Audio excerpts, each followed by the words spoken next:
जी हाँ बच्चों, मैं आपको बता दूं कि नीट 2024 से रिलेटेड लेटेस्ट अपडेट जो आ रही है वो काफी डिस्टर्बिंग है।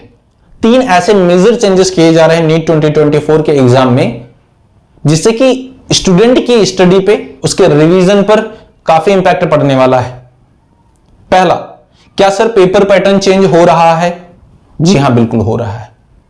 सेकेंड, क्या नया सब्जेक्ट भी ऐड हो रहा है? मैं बोल रहा हूं सब्जेक्ट, टॉपिक नहीं सर। जी हां, बिल्कुल नया सब्जेक्ट भी ऐड हो रहा है। और क्या चेंजेस है उनको कवर करेंगे बस इस वीडियो में। छोटी सी वीडियो है, बस आपको समझ लेनी है। लेकिन मैं ये बोलूंगा साथ ही साथ कि ये प्रॉब्लम तो है, ये प्रॉब्लम उतनी भी बड़ी नहीं है जितनी आपको दिखाई जाएगी।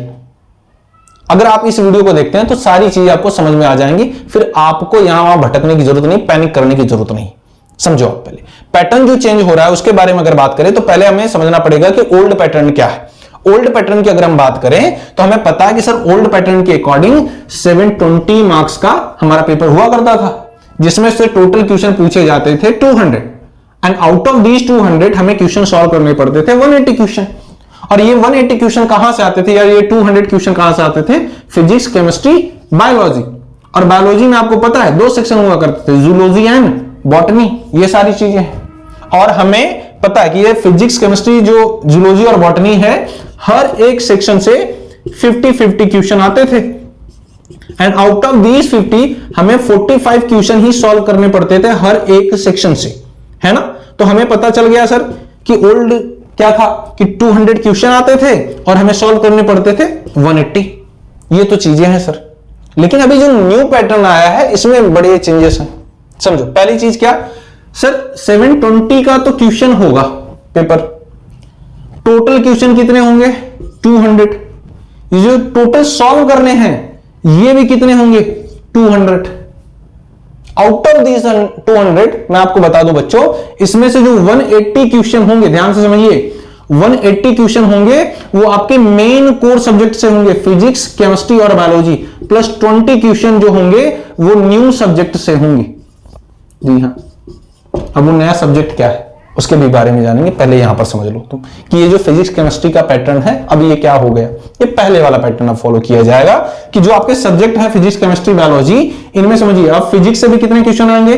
45। अब सारे क्वेश्चन अटेम्प्ट करने हैं। केमिस्ट्री से भी कितने आएंगे? 45, सारे क्वेश्चन अटेम्प्ट करने हैं। जूलॉजी से भी आएंगे 45 और बॉटनी से भी आएंगे 45। मीन्स व्हाट, आपके कोर सब्जेक्ट से आएंगे 180 क्वेश्चन और सारे क्वेश्चन आपको अटेम्प्ट करने हैं। अब यहां पर आपको कोई भी ऑप्शनल क्वेश्चन नहीं मिलेगा।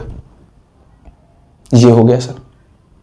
अब जो 20 क्वेश्चन है सर, समझिए, जो 20 क्वेश्चन है वो आपको पूछे जाएंगे न्यू सब्जेक्ट से।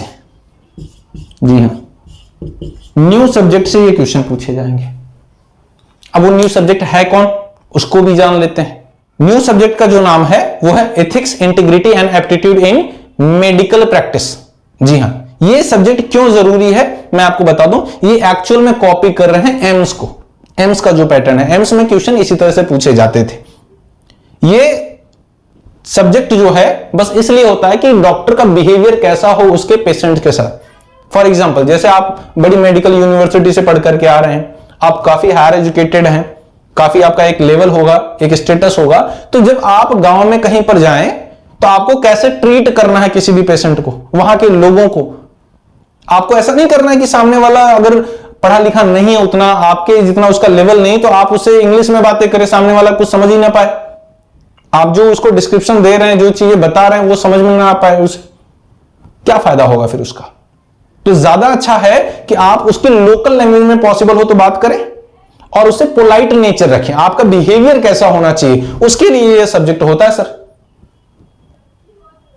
और उस टॉपिक में हमें यह भी सीखने को मिलता है कि सपोज करो कहीं पर कोई एक्सीडेंटल केस आ गया जिसमें मेजर इंजरी हो चुकी है, ब्लीडिंग हो रही है बहुत सारा, तो तुमने जैसे ही देखा कि बहुत चोट लग गई है, हड्डी टूटकर बाहर आ गई है, तो ऐसा नहीं कि तुम बस आंखें बंद करके भाग गए हॉस्पिटल में कि नहीं नहीं इसे लेकर जाओ, मैं तो करूंगा नहीं, देखो हड्डी बाहर आ गई है, तुम लगे छाती पीटने।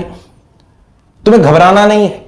ये सारी चीजें वहां पर दी जाती हैं, ऐसे ही रिलेवेंट क्वेश्चन आते हैं। तो नो डाउट जो सब्जेक्ट है नाम सुनने में बड़ा भयानक है, लेकिन क्वेश्चन वहां से सिंपल आते हैं। बस बिहेवियरल है कि किसी डॉक्टर को किसी पर्टिकुलर पेशेंट के साथ कैसा ट्रीटमेंट देना चाहिए, है ना, कैसे उससे बातें करनी चाहिए, उसका बिहेवियर कैसा होना चाहिए। घर पे तुम झगड़े करके जा रहे हो तो एक एक्स्ट्रा इंजेक्शन लगा दिया पेशेंट को, ये सब नहीं करना है तुम्हें।